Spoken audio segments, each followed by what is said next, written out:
Hey everybody, welcome to Local Business Hacks Podcast. I'm your host, Carl Case, and I'm on a mission to help you. Every week, we're going to be talking to local business owners and experts to get their best tips, tricks, and hacks to grow your business. This show is designed to teach you, inspire you, and motivate you to take massive action and start to build your future-proof business.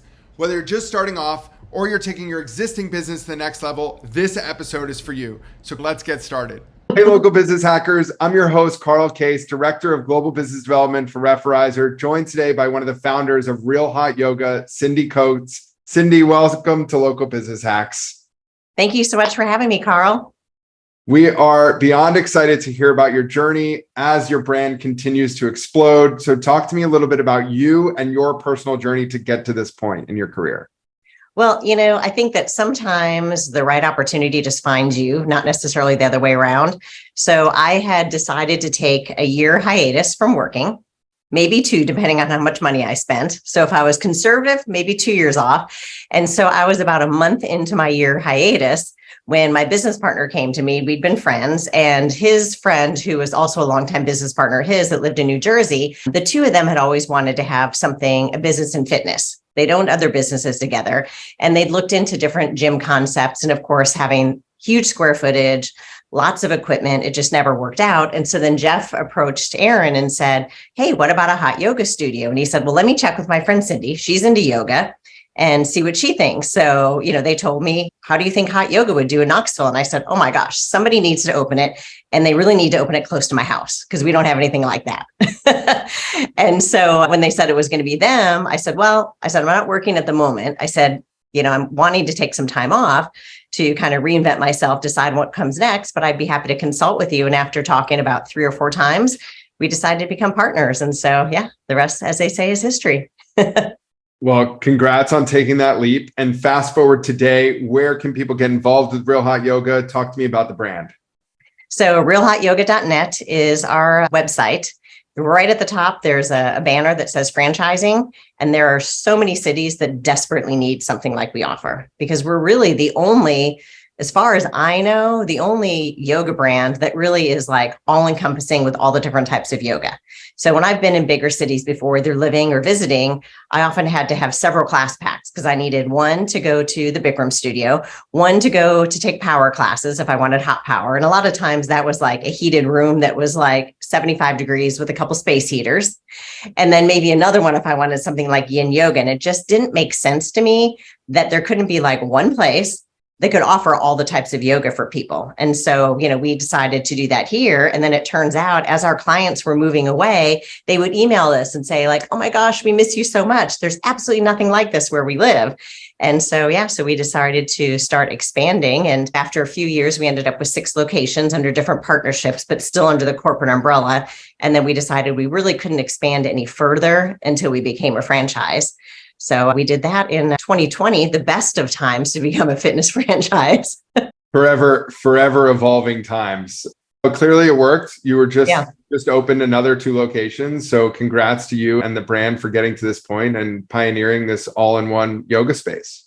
Thank you. Yeah, right now we're up to 11 with the 12th one underway. And then we've got a couple of franchise agreements going out. So, but still there's tons of cities that really don't have anything like what we offer. It's amazing. So realhotyoga.net, people click on franchising tab and get involved with Cindy and her team. Yeah. So I know that you've been in consulting and in sales now for pretty much your whole career. Mm-hmm. So I would imagine that you've taught some people some pretty cool lessons that you would hate for them to learn that you already learned. So if you don't mind, use this platform to share some of those insights, some of those stories, and ultimately what are your local business hacks? Yeah. Well, I guess the first thing I would say is for somebody that is wanting to open a business of any kind, right? Just because you're good at the thing that you offer doesn't mean you know how to run a business. So partner up with somebody who has a business background. So luckily, I'm passionate about yoga, but that's not my background. My background has been in marketing, brand development, so I was able to develop and really think about the business behind the brand, along with my partners who have actually had different bricks and mortar things. I've done mostly more like consulting, things where I didn't actually have to have a brick and mortar space. So that was where they came in helping with that. But a lot of yoga studios I found that just didn't succeed. It's because people come at it with a yoga mind versus as a business mind. Yep. And the bottom line is that you have to collect money. You have to make money because we offer something really incredible. We offer these communities to people. And I can't do that if I can't afford to keep a roof over my head. So there seems to be, especially in yoga, a lot of guilt around collecting money. So people need to get past that. Your time is valuable and your resources are valuable. And what you offer ultimately is valuable. And people want to pay for something that they love. I couldn't agree more. I'm so glad that you were able to surround yourself with people that knew more of the business side and different ways to support you and the brand. Yeah. And when you get involved in whether it's a business partnership or a marriage, I mean, you got to come with your toolbox full of communication skills because it's not easy having a partner. Aaron, who's my partner here in Knoxville, I mean, we have had some literally knockdown, drag out, like shouting fights with each other, like in the parking lot of the lighting store when we were building the studio, If it was easy, everybody would do it. Exactly. Yeah. That's awesome. Cindy, talk to me a little bit about that jump and the experience of, okay, I'm going to go all in on this and I'm going to come out of my year-long hiatus and get back to work. What was that mindset like and what ultimately enabled you to make that transition? Well, I kind of fought it for a little while because I always had this belief that if it was something that I loved, like yoga, and that I turned it into a career, then I wouldn't enjoy the yoga anymore. And I think that there are some cases where that is the case. So I had a lot of friends that wanted me to open a restaurant because I'm a great cook and I love food. But I think that is something that really would ruin your enjoyment for food because you're there till 2:00 in the morning. But there's also then the saying, and which is the one that I chose to believe, that when you do something that you love, you never actually work a day in your life. Great. And I feel like that's what it's been. I mean, there's some days that, when I'm having to update the website or do technical things on the computer, because that's not really my forte. I don't love that. But when I'm in the studio and I'm talking to clients or I'm teaching the occasional class or down opening studios, helping people, I mean, I love being around people. And it really is a community. And some of my best friends have actually come from Real Hot Yoga. I love that. Yeah, I unfortunately share a very similar characteristic to you. I am infatuated with what I do. I love my team, but I can't stand answering emails in the back end. But it is a natural exactly. progression of my title. Yeah, exactly. I try to go on vacation just enough so that my business partner, Aaron, can take over the emails because that's normally not what he does. But I'm like, I'm out of town. See you. Emails are yours. I've recently been getting very creative with my out of office emails so that people sense the enjoyment of what I'm going through when I'm not answering. Yeah. So feel you there, girl. Talk to me about, your day to day. Are you overseeing franchising, operations, like a little bit of everything? A little bit of everything. Yeah. So Aaron and I are still really involved in our Knoxville one, which is the flagship location that we opened first back in 2012. And then our other partner, Jeff, is still really hands-on with the ones up in New Jersey that we opened. But then all three of us kind of have different areas of expertise. So Jeff is the first point of contact for people. So he's sales, he's following up with all the new leads. Aaron is sort of the one that helps with the legal stuff, getting the franchise agreement together. He helps them actually get the locations open. So getting all their stuff ordered, their heaters, the construction, helping find contractors, locations, stuff like that. And then I'm the brains. That's not what I like to say. So I actually help them make the money and get their website set up and help them with their marketing and their automated campaigns and things like that. So so we're just, day-to-day stuff is a little bit with the studios, but I'm probably more now, like 75% of my day is probably more like following up with the locations and seeing how they're doing, supporting them, making those constant website updates. And that's awesome. Where Mind Body that we use, there's always something glitching there. So I'm always on the phone with them and getting things fixed. And anytime where there's computers, it's a lot. I feel you. That's why we turn to automated referral marketing softwares like Referrizer. Exactly. Yeah. But you still got to set that up. It's not automated automatically. Like you have to get it automated. You have to tell it what to do. So I'd love to hear from you. What's your morning routine look like? And how do you stay motivated to bring all of this energy to work every day? Well, my morning routine, honestly, I don't really start my day with real hot yoga until about 10 because I need time for myself. So either it's getting up and coming to yoga because I still want to do my practice, or maybe it's riding my bike in the mountains. Sometimes it's just I need quiet time to read, to meditate, maybe do breath work. I also have a senior dog who is coming up on 14. So there's no such thing as a fast walk with him. So like my mindfulness time in the morning is like a 45-minute walk that we walk maybe about a half a mile in 45 minutes around the neighborhood. So that's kind of, it starts out kind of slow. And then the first thing I do is I open up my emails and then kind of make a plan for the day based on what's in my inbox. Awesome. And if there's not a whole lot in my inbox and I don't have, I always have a running to-do list next to my computer of things I need to work on. Depending on the size of that list and how big the inbox is, then I kind of decide maybe I'm going to take the day off. Maybe I'm going to make it a little bit easier, or maybe I'm just going to have to buckle down, have a double espresso, skip breakfast and get to work. I have had many of those days. As far as staying motivated to come to work every day, where do you find your motivation? I really love what I do. And honestly, with the franchises, even with the original partners and with the franchises, we really generally like all the people. So part of, when we have the discovery day and people come to our location to see if we're a fit for them, it's also, are they a fit for us? Because like I said, we're getting into a partnership with them. It's like a marriage. And these are people that for the next maybe 10 or 15 years, we're going to have a relationship with. So we haven't chosen anybody and offer them a franchise that we don't actually personally really enjoy. And so we really like the people that we're doing business with, and we really want them to succeed. It's awesome. Yeah. Love that. So when we talk about entrepreneurship and where you are today, if we were to go back 20 years in the past, what piece of advice would you have loved to give to yourself back then that you now have in your toolkit? I would say probably take risks. I think I played things very, very safe and very small in the past, and maybe stayed where I was just a little bit too long. They say like take the leap and then grow your wings on the way down, Exactly. So I got a good one for you. When we talk about success, I view you as a very successful individual, but success is measured and driven in so many different ways. How do you determine success in your own personal life and as far as the business goes? For me, success is really all encompassing. It's not just the business. If I'm not happy, it doesn't matter how much money this business brings in, I'm not successful. So I think it's about having that balance of work life, personal life, and also for me, personal development, and my ongoing personal growth is super important to me. And if I'm missing that aspect, something's missing in my life and I don't feel at ease and I don't feel successful in my business or in life. That's awesome. Do you have a life coach or a guru or someone that you recommend reading or listening into that's motivated you to get to these points? I've had several different great life coaches over the years. I have somebody who's a mentor right now that I actually I published a story in one of her collaborative books. Awesome. She's an author. So that's another little kind of hobby of mine.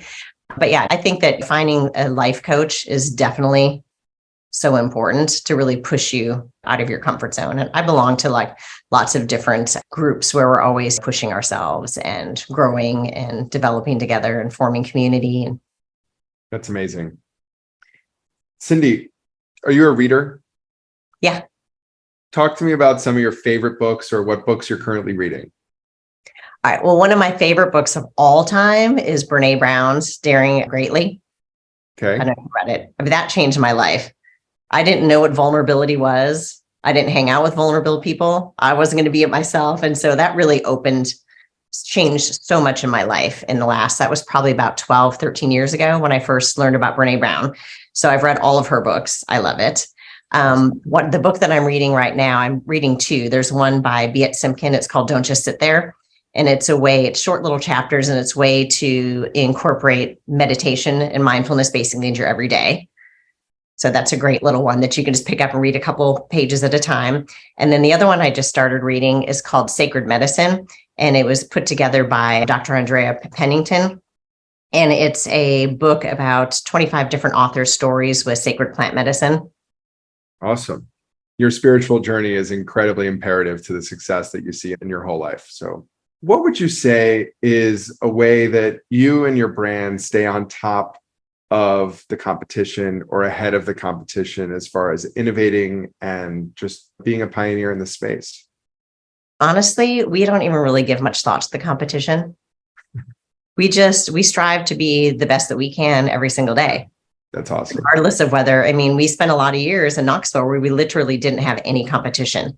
And when competition came in, it really didn't change anything because we were already operating at the top of our game. So I think that's the thing, is that people get lazy because they don't have competition. Then they freak out when there's competition. But why not just show up with your A game every day?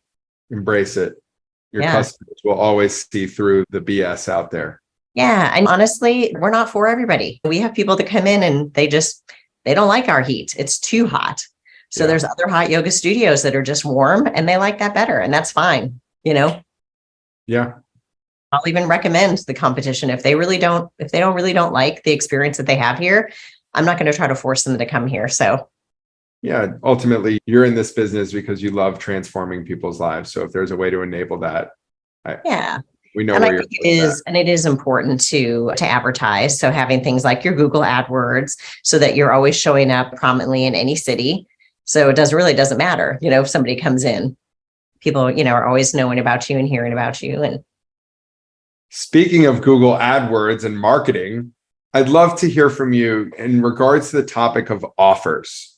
We run offers for yoga studios all over the globe here at Referrizer. And I would say yoga is always a challenge.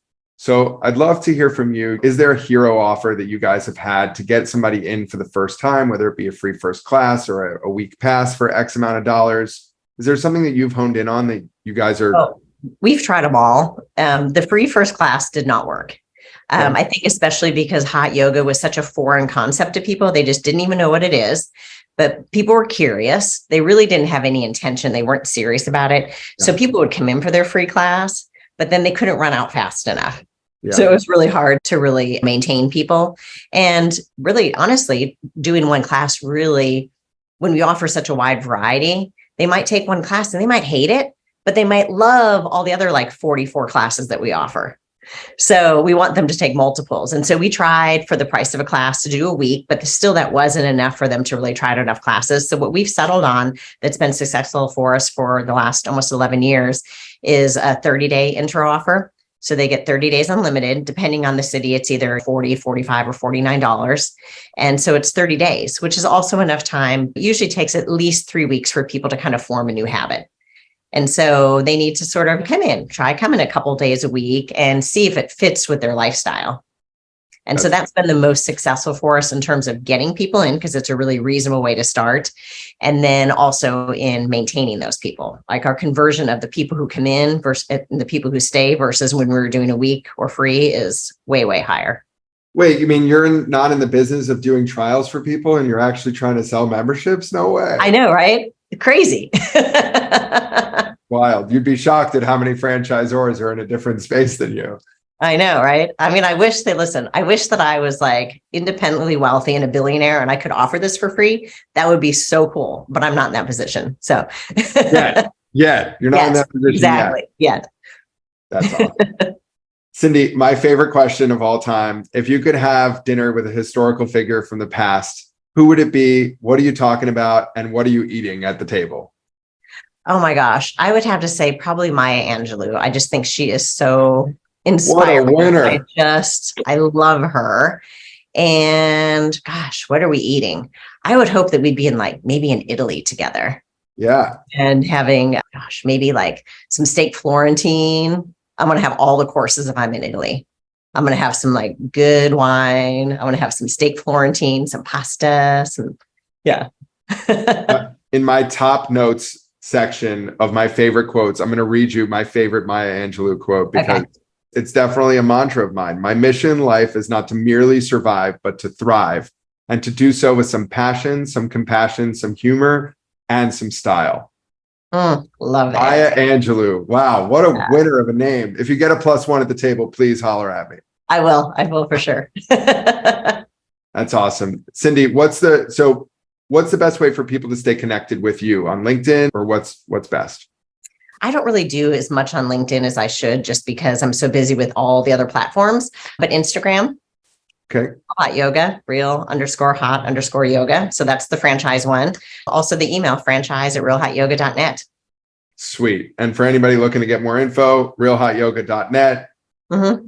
Sydney Coates, congrats on this journey to get to this point. We are so excited over here at Referrizer and our listeners all over the globe to continue to follow you and the brand's journey in growing and providing this amazing service to people all over. So congrats and thanks again for coming on.